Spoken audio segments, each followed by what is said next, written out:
En lo más profundo de las Escrituras se esconde una verdad inquietante. Hay muchos pecados que un ser humano puede cometer, errores, rebeliones, traiciones, incluso actos atroces que desafían toda moral. Sin embargo, hay uno que se levanta por encima de todos. Uno que atraviesa las páginas de la Biblia como una advertencia sagrada. Uno que, cuando se cruza, deja al alma sin retorno. No estamos hablando de asesinato. Tampoco de adulterio, idolatría o brujería. De hecho, incluso aquellos que han practicado estas cosas, si han caído de rodillas, rotos por dentro, y han clamado a Dios con sinceridad, han hallado redención. Pero hay un pecado distinto. Más oscuro. Más definitivo.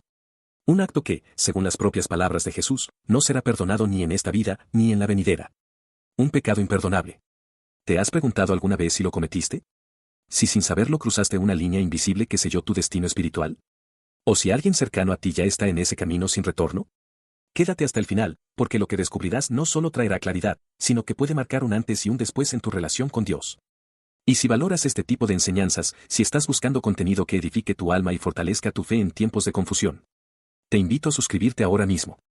Este canal fue creado para aquellos que desean profundizar en la verdad, entender las advertencias de las Escrituras y caminar con convicción espiritual en medio de un mundo que ha perdido el rumbo. Cada semana, compartimos contenido bíblico profundo, misterios revelados y mensajes que te harán reflexionar. Y sobre todo, acercarte más a Dios. Así que activa la campanita y prepárate, porque lo que viene a continuación podría cambiar tu perspectiva espiritual para siempre. Hay preguntas que pueden robarle el sueño a cualquier alma sensible. Preguntas que se clavan como espinas silenciosas en la mente. Y que se quedan ahí, dando vueltas día tras día. ¿Y si ya es demasiado tarde para mí? ¿Y si, sin saberlo, he cruzado un punto sin retorno? ¿Y si he cometido el único pecado que ni Dios puede perdonar? No es una exageración. Hay creyentes, y también buscadores sinceros, que han vivido años enteros con ese temor oculto en lo más profundo de su corazón. Un temor paralizante que no se ve desde fuera. Pero que por dentro, va desgastando la esperanza como el agua socava la roca. Algunos incluso abandonan su fe por completo, convencidos de que su condena ya fue sellada. Otros continúan en la iglesia, cantando y orando, pero sin experimentar verdadera paz, atrapados en una cárcel mental construida con una sola palabra, duda. Pero, ¿es esa duda una señal de condenación? ¿O podría ser, en realidad, una evidencia de que el corazón todavía está vivo? ¿Y que el Espíritu de Dios aún está obrando, tocando suavemente la puerta desde dentro? A veces confundimos convicción con condena. Pensamos que sentir dolor por nuestros errores significa que hemos perdido la gracia. Cuando, en muchos casos, es precisamente ese dolor el que indica que el alma aún tiene sensibilidad espiritual. Y eso es importante entenderlo desde el principio. Porque si queremos comprender el pecado imperdonable, primero debemos desmantelar las mentiras que nos hacen creer que ya no hay esperanza. A lo largo de la historia bíblica, Dios nunca ha rechazado a un corazón arrepentido. Pero sí ha confrontado con firmeza al corazón endurecido, orgulloso y deliberadamente rebelde. Así que antes de avanzar hacia lo que significa blasfemar contra el Espíritu Santo, es necesario que entendamos esta verdad clave. Dudar no es igual a estar perdido. Preguntarte si has fallado no es prueba de condenación, sino, muchas veces, una señal de que la luz aún no se ha apagado. Y si estás aquí, viendo o escuchando este mensaje, es muy probable que tu alma aún esté a tiempo de abrazar el perdón divino. Para entender la gravedad del pecado imperdonable, no basta con mirar el concepto aislado como si fuera una frase extraña en un versículo suelto. Hay que sumergirse en el contexto. Hay que observar lo que pasaba alrededor de Jesús cuando pronunció esta advertencia. Porque cada palabra que él dijo tenía un peso eterno, y ninguna fue lanzada al aire al azar. Jesús no estaba enseñando en un templo tranquilo, rodeado de discípulos obedientes. No. Lo que vivía era un ambiente cargado de tensión, de hostilidad, de ataques encubiertos. Aunque realizaba milagros por amor, aunque extendía su mano para sanar a los enfermos y libertar a los oprimidos, no todos lo aplaudían. De hecho, algunos de sus oponentes más feroces eran precisamente los líderes religiosos. Aquellos que conocían las Escrituras. Aquellos que deberían haber reconocido las señales del Mesías. Pero en lugar de hacerlo, lo acusaban. Lo seguían, no para aprender, sino para atraparlo con preguntas capciosas. Lo espiaban, no para recibir sanidad, sino para encontrar una razón para matarlo. Jesús predicaba con autoridad, pero ellos lo veían como una amenaza. No soportaban que las multitudes lo siguieran. No toleraban que hablara con el poder del cielo sin haber pasado por sus estructuras humanas. Y en medio de ese ambiente denso y espiritual, ocurre un milagro que lo cambia todo. Un hombre mudo y poseído es liberado por el poder de Dios. La gente reacciona con asombro, reconociendo que algo divino acababa de suceder. Pero los fariseos, en lugar de reconocer la obra del Espíritu, dijeron algo escalofriante. Este hombre expulsa demonios por medio de Belzebub, príncipe de los demonios. Fue en ese momento, y no antes, cuando Jesús pronunció las palabras más fuertes de todo su ministerio. Todo pecado y blasfemia serán perdonados a los hombres, pero la blasfemia contra el Espíritu Santo no será perdonada. Aquí no estamos ante una advertencia genérica. Jesús no hablaba de una caída ocasional ni de una crisis emocional. Estaba confrontando un acto consciente, deliberado, calculado. Ellos sabían que Jesús obraba por el poder de Dios, y aún así lo llamaron obra del diablo. Aquí empieza a revelarse el peso real de lo imperdonable. No es ignorancia. Es rebelión informada. No es debilidad humana. Es una dureza de corazón voluntaria, fría y profundamente espiritual. Este no fue un momento cualquiera en la vida del Mesías. Fue un punto de quiebre. Y a partir de aquí, la enseñanza se vuelve más profunda, más intensa y mucho más urgente. Pausa breve, transición. En la próxima escena, entraremos en ese instante exacto. Cuando Jesús expone el error lógico y espiritual de sus acusadores. Y revela por qué este tipo de blasfemia representa un punto de no retorno. Imagina por un momento lo que estaba sucediendo. Un hombre atormentado, poseído por un espíritu maligno, incapaz de hablar. Su vida era una prisión viva. Su alma, oprimida. Pero en un instante, Jesús lo libera. Sin rituales. Sin gritos. Sin espectáculo. Solo con autoridad. El hombre recobra la voz. El demonio huye. Y la multitud queda en silencio. Un silencio de asombro, de impacto. Un silencio que solo pueden hacer cuando lo sobrenatural irrumpe en la realidad cotidiana.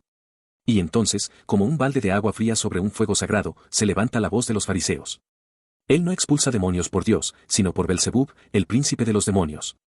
¡Qué declaración tan perversa! En lugar de reconocer el poder de Dios, lo rebajaron a una conspiración diabólica. No fue una confusión inocente. No fue un error doctrinal. Fue una acusación deliberada, un rechazo intencional, una perversión consciente de lo que acababan de ver con sus propios ojos. Y es ahí donde Jesús responde con una lógica que no se puede refutar. Todo reino dividido contra sí mismo es asolado. Si Satanás expulsa a Satanás, su reino no puede sostenerse. ¿Qué clase de guerra civil espiritual sería esa? Pero Jesús va más allá. Explica que si él expulsa demonios por el Espíritu de Dios, entonces ese milagro no es una simple muestra de poder. Es una señal del reino de Dios manifestado entre ellos. En otras palabras, estaban frente a Dios, presenciando su poder. Y aún así decidieron llamarlo diabólico. Y es en ese momento donde Jesús pronuncia la advertencia más solemne de su ministerio. Les aseguro que todo pecado y blasfemia será perdonado a los hombres, pero la blasfemia contra el Espíritu Santo no les será perdonada, ni en este siglo, ni en el venidero. ¿Te das cuenta del peso de esas palabras? Jesús no hablaba a pecadores comunes. No se dirigía a ladrones, ni a prostitutas, ni siquiera a criminales. Se dirigía a hombres religiosos, estudiosos de las Escrituras, líderes espirituales. Ellos sabían. Y aún sabiendo, rechazaron. No negaron la obra porque no la entendieran. La negaron porque no la querían aceptar. Esta es la escena que abre el velo hacia el verdadero significado del pecado imperdonable. No es un desliz. No es una caída emocional. Es un acto racional, espiritual y profundamente intencional de oposición a Dios. La escena es clara. El milagro fue real. La reacción de los fariseos fue tan absurda como peligrosa. Y en ella, Jesús establece una línea invisible que no se puede cruzar sin consecuencias eternas. A continuación, en la siguiente escena, nos adentraremos más aún en esta línea roja. Exploraremos lo que significa realmente blasfemar contra el Espíritu Santo. Y descubriremos por qué esa distinción entre lo que se perdona y lo que no es más profunda de lo que muchos piensan. Aquí es donde muchas personas se confunden. La palabra blasfemia suena antigua, religiosa, casi lejana para los oídos modernos. Pero su significado es profundo y devastador cuando se aplica contra el Espíritu Santo. Comencemos desde la raíz. ¿Qué significa blasfemar? No es simplemente decir una grosería. No se trata de gritar con ira cuando algo sale mal, ni de una reacción emocional descontrolada. Blasfemar es más que un insulto verbal. Es hablar con desprecio, con burla, con rebelión intencional contra lo sagrado. Es tomar algo que es puro, divino, celestial. Y declararlo repugnante, falso o incluso maligno. Es mirar a los ojos del cielo y escupirle con palabras. En el contexto que estamos explorando, los fariseos no solo estaban siendo sarcásticos. No estaban simplemente confundidos. Estaban mirando el poder del Espíritu Santo, el mismo que creó el universo, el mismo que da vida a las almas, el mismo que guía al corazón arrepentido hacia Dios. Y estaban llamando a ese poder, satánico. ¿Puedes imaginar la gravedad de esa acusación? No era solo un error teológico. Era una traición espiritual a plena luz del día. Y aquí viene algo que muchas personas no consideran. No toda blasfemia es imperdonable. El apóstol Pablo mismo lo reconoció. Yo antes fui blasfemo, perseguidor e injuriador, pero fui recibido a misericordia porque lo hice por ignorancia. ¿Lo ves? El corazón de la diferencia está en esto, la intención y la conciencia. El que blasfema en ignorancia puede ser tocado, transformado, restaurado.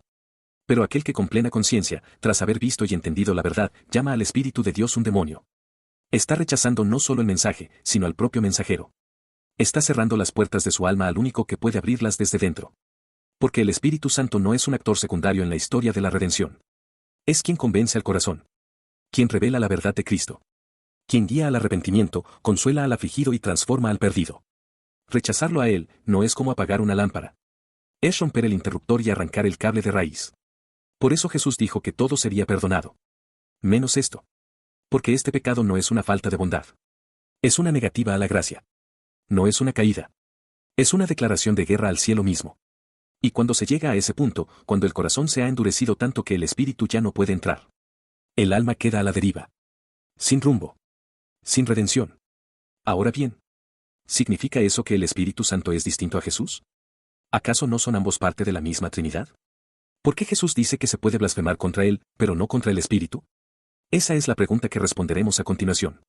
Y lo que descubrirás puede cambiar tu forma de ver la salvación para siempre. Las palabras de Jesús en ese momento causan un estremecimiento. Cualquiera que diga una palabra contra el Hijo del Hombre será perdonado, pero el que blasfeme contra el Espíritu Santo no será perdonado. Y aquí surge una pregunta inevitable. ¿Por qué?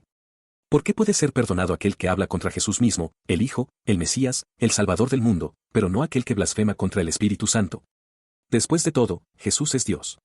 Y el Espíritu Santo también es Dios. Ambos forman parte de la misma Trinidad divina. Padre, Hijo y Espíritu Santo, tres personas, un solo Dios. ¿Qué hace que esta blasfemia en particular sea tan distinta? La respuesta está en el rol único que cumple el Espíritu en el proceso de salvación. Mira esto con atención. Jesús, durante su ministerio terrenal, se humilló voluntariamente. Se hizo hombre. Se dejó golpear, escupir, crucificar. Permitió que la humanidad lo rechazara, para poder cargar con su pecado. Su sacrificio fue voluntario, redentor, lleno de gracia. Por eso, cuando alguien lo insulta por ignorancia o incluso por rebeldía, aún hay una puerta abierta para el perdón. Jesús, colgado en la cruz, oró por los que lo asesinaban. Padre, perdónalos, porque no saben lo que hacen. Pero con el Espíritu Santo, es diferente. Porque el Espíritu es quien aplica esa salvación en nuestros corazones. Es el quien toca la conciencia.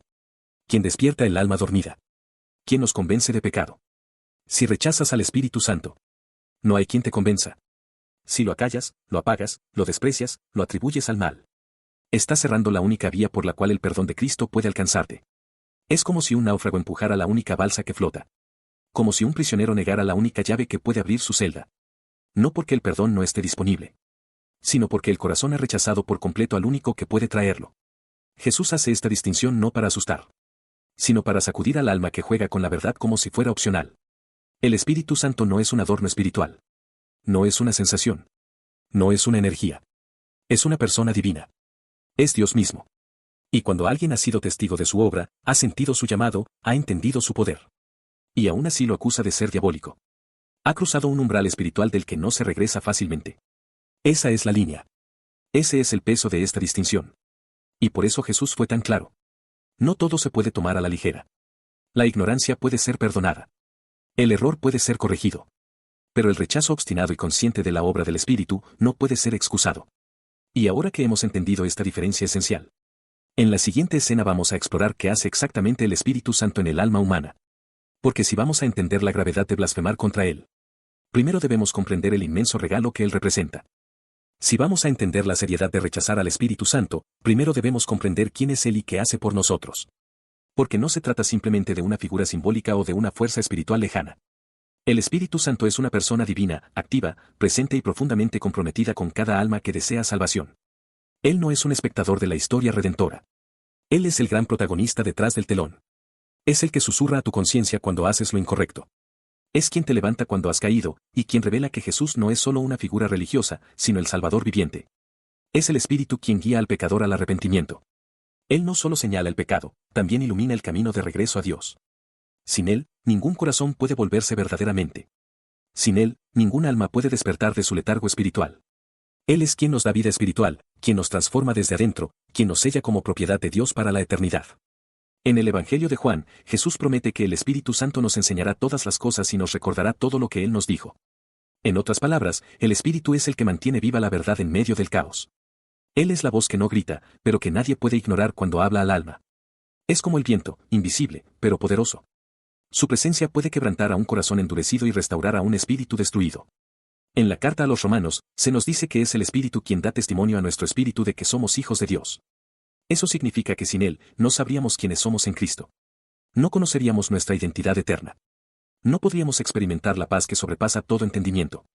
Además, es el Espíritu Santo quien nos da poder para vivir la vida cristiana. No se trata solo de convencimiento moral.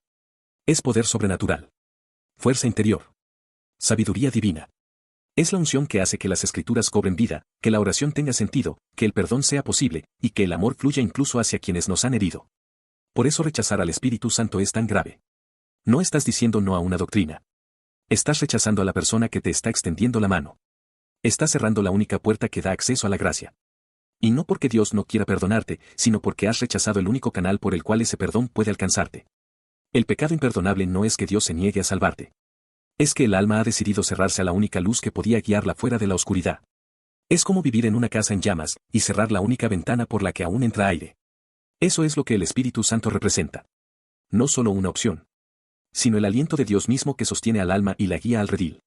Su obra es tan vital, tan irreemplazable, que negarla con plena conciencia es, en esencia, desconectarse del único respirador espiritual. Y cuando eso ocurre, no queda más nada. Solo el eco de una verdad ignorada. Y un corazón que se ha sellado desde adentro. A lo largo de las Escrituras, encontramos ejemplos vivientes de lo que ocurre cuando el corazón humano, una y otra vez, rechaza la obra de Dios hasta quedar completamente insensible. No se trata de personas que pecaron una vez. Se trata de personas que, habiendo sido testigos del poder divino, endurecieron su corazón hasta convertirlo en piedra. Uno de los ejemplos más claros es el faraón de Egipto. Dios le envió a Moisés con una misión clara, liberar al pueblo de Israel de la esclavitud. Pero el faraón no solo se resistió por orgullo político. Fue testigo de plagas que quebraron a toda una nación. Vio el agua convertirse en sangre, las ranas cubrir la tierra, la oscuridad envolverlo todo como una cortina pesada. Sintió la pérdida, el juicio, la mano del Altísimo. Y sin embargo, cada vez que la presión bajaba, su corazón se endurecía aún más. Al principio, fue él mismo quien endureció su corazón. Pero llega un punto en el relato donde el texto dice algo escalofriante, que fue Dios quien endureció su corazón. ¿Qué significa eso? ¿Dios se cansa y castiga con frialdad? No.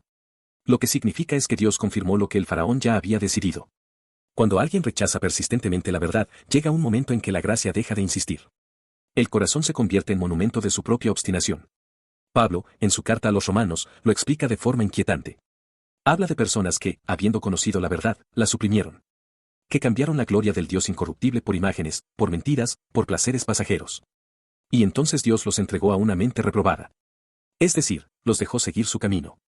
No porque no los amara, sino porque no quisieron escuchar. El apóstol lo deja aún más claro cuando dice que Dios tiene misericordia de quien quiere tener misericordia, y endurece a quien quiere endurecer. No porque Dios sea arbitrario, sino porque conoce el corazón con una precisión absoluta. Sabe cuando una persona ya ha rechazado la verdad tantas veces, que cualquier nuevo intento de gracia sería como lanzar semillas sobre concreto. En Proverbios se dice, el que reprendido endurece la cerviz, será quebrantado de repente, y no habrá para él medicina. Es una advertencia directa. No hay segundas oportunidades infinitas. Hay una línea, invisible pero real, que cuando se cruza, no se puede desandar. Y lo más perturbador de todo esto es que muchas veces esa línea se cruza no con gritos ni con rebelión abierta, sino con indiferencia. Con esa actitud pasiva que dice, lo pensaré más adelante, ya sé lo que tengo que hacer, pero no es el momento. Esa es la trampa del endurecimiento. Llega despacio. No golpea la puerta. Se instala en silencio.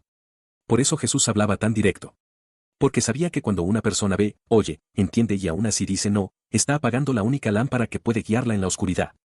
El pecado imperdonable no es un trueno que cae de repente. Es un eco que se repite, cada vez más lejano, hasta desaparecer. Y cuando ya no queda eco, ya no queda llamado. Tal vez esta sea la pregunta más frecuente, la más angustiante y la más humana de todas. ¿Es posible cometer el pecado imperdonable, sin saberlo? ¿Basta con decir algo en un momento de enojo? ¿Con tener una crisis de fe? ¿Con haber renegado alguna vez de Dios cuando todo se venía abajo? Muchos creyentes, sinceros pero asustados, se han hecho esta pregunta en medio del llanto. Personas que aman a Dios, pero que arrastran el temor de haber cruzado sin saberlo una línea que ya no pueden revertir. Pero aquí viene una verdad que debe traer paz al corazón temeroso. El pecado imperdonable no se comete por accidente. No es un error del que después te arrepientes. No es una explosión de ira. No es una palabra maldicha en una noche oscura del alma. No se comete por emoción, ni por ignorancia, ni siquiera por duda. Es un acto consciente, frío, voluntario y persistente de rechazar lo que sabes que es verdad. Es cuando el corazón ha sido expuesto repetidamente a la luz y ha elegido las tinieblas con pleno conocimiento. Es llamar mal a lo que sabes que es bien y hacerlo con intención, con rebeldía, con desprecio. Y lo más revelador es esto. El que se pregunta si lo ha cometido, es precisamente el que no lo ha hecho. Porque quien ha cruzado esa línea ya no siente remordimiento. No se cuestiona. No teme. Su conciencia ha sido cauterizada. Así lo expresa la Escritura. El Espíritu convence al mundo de pecado, de justicia y de juicio. Si sientes convicción, si estás inquieto por dentro, si te preocupa tu estado espiritual, eso significa que el Espíritu Santo aún está trabajando en ti. Y donde Él trabaja, aún hay esperanza. Hay una gran diferencia entre el corazón que tropieza y se duele, y el corazón que se endurece y se burla. El primero es rescatable. El segundo, puede estar ya sellado. El rey David pecó gravemente. Negó, cayó, destruyó su reputación. Pero su corazón aún se quebrantó. Aún clamó, no quites de mí tu Santo Espíritu. Esa es la oración de alguien que no ha cometido el pecado imperdonable. Es la súplica de un alma que aún puede ser restaurada. Así que si alguna vez, en un momento de oscuridad, dijiste cosas que hoy te avergüenzan. Si renegaste, si dudaste, si incluso levantaste el puño al cielo y gritaste tu dolor. Pero hoy deseas volver, ser perdonado, empezar de nuevo. Entonces escucha esto con toda tu alma. No has cometido el pecado imperdonable. Porque mientras haya sensibilidad, mientras haya un suspiro de arrepentimiento, el cielo sigue abierto. En el fondo, todo se reduce al corazón. No al músculo que late en el pecho, sino al centro mismo de lo que somos. Ese espacio invisible donde nacen nuestras decisiones, donde se cultivan nuestras intenciones y donde se define el rumbo eterno del alma. La Biblia habla del corazón no como un órgano, sino como un altar. Un lugar donde se decide si Dios reina o si somos nosotros quienes tomamos el trono. Por eso el pecado imperdonable no comienza con una frase ni con un acto aislado. Comienza con una postura interna. Una resistencia. Una negación constante. Un no repetido una y otra vez hasta que deja de ser una decisión y se convierte en una condición. Es como cuando se pisa la misma tierra todos los días. Al principio, es pasto suave. Luego, se hace camino. Pero si sigues pisando en el mismo lugar por años, se vuelve piedra. Así funciona el corazón. Cada vez que el Espíritu Santo toca, y tú dices no, algo se endurece. Y llega un momento en que ya no escuchas. Ya no sientes. Ya no ves. No porque Dios haya dejado de hablarte, sino porque tú dejaste de responder. En hebreo se nos advierte. Si oís hoy su voz, no endurezcáis vuestro corazón. Esa es la clave. El Espíritu habla hoy. No mañana. Hoy. Y cada vez que ignoramos ese llamado, el corazón se vuelve más opaco, más seco, más resistente. Hay quienes piensan que pueden seguir rechazando a Dios y que, cuando les convenga, se arrepentirán. Pero eso es una mentira peligrosa. Porque no sabemos cuántas veces más tocará la puerta. Y llega un momento en que el alma se convence de que ya no necesita escuchar. Eso es lo más aterrador. No el juicio. Sino llegar al punto en que ni siquiera deseas escapar del juicio. Es por eso que el pecado imperdonable no es simplemente ofender a Dios. Es cerrar el corazón por completo al único que puede cambiarlo. Y cuando eso sucede, la condena no es una imposición. Es una consecuencia. Dios no envía al infierno a los que quieren ser salvos. El infierno no es una celda impuesta a la fuerza. Es la elección final de quien ha dicho: no quiero tu perdón, no quiero tu luz, no quiero tu espíritu. Y Dios, en su justicia, respeta esa decisión. El pecado imperdonable es, en última instancia, el rechazo consciente, voluntario y permanente del único medio de salvación. No es una falta de oportunidad. Es una negativa repetida ante cada oportunidad. Y ese es el corazón del asunto. Jesús dijo: todo pecado será perdonado, menos el de blasfemar contra el Espíritu Santo. Pero también dijo: el que a mí viene, no le echo fuera. Si hoy estás luchando con esta pregunta. Si tu alma se siente inquieta. Si hay dentro de ti un anhelo de estar en paz con Dios. Eso no es casualidad. Es una señal clara. Es evidencia de que el Espíritu Santo aún está obrando en tu corazón. No cierres esa puerta. No apagues esa voz. Porque la Escritura lo promete. Todos los que son guiados por el Espíritu de Dios, esos son hijos de Dios. Si el Espíritu te está guiando ahora, síguelo. No esperes a que sea demasiado tarde. El pecado imperdonable no es una condena que cae de repente. Es el resultado de decirle no a Dios una y otra vez, hasta que el alma deja de oír. Pero si tú hoy puedes oír, entonces también puedes responder. El perdón sigue abierto. La gracia sigue extendida. La redención todavía te llama por tu nombre. No te alejes. No calles esa convicción. No rechaces lo que puede salvarte. Y si este mensaje ha hablado a tu corazón, si te ha hecho reflexionar o acercarte más a Dios, te invito a que te suscribas al canal. Aquí no compartimos entretenimiento vacío. Aquí hablamos de verdades eternas, de advertencias que salvan, de enseñanzas que fortalecen la fe y despiertan el alma. Suscribirte es más que un clic. Es decir, quiero seguir aprendiendo. Quiero seguir creciendo. Quiero permanecer despierto. Y si conoces a alguien que necesita escuchar esto, compártelo. Puede que sea justo lo que su corazón necesita antes de cerrar esa puerta para siempre. Que el Espíritu de Dios te acompañe, te transforme y te lleve a la verdad.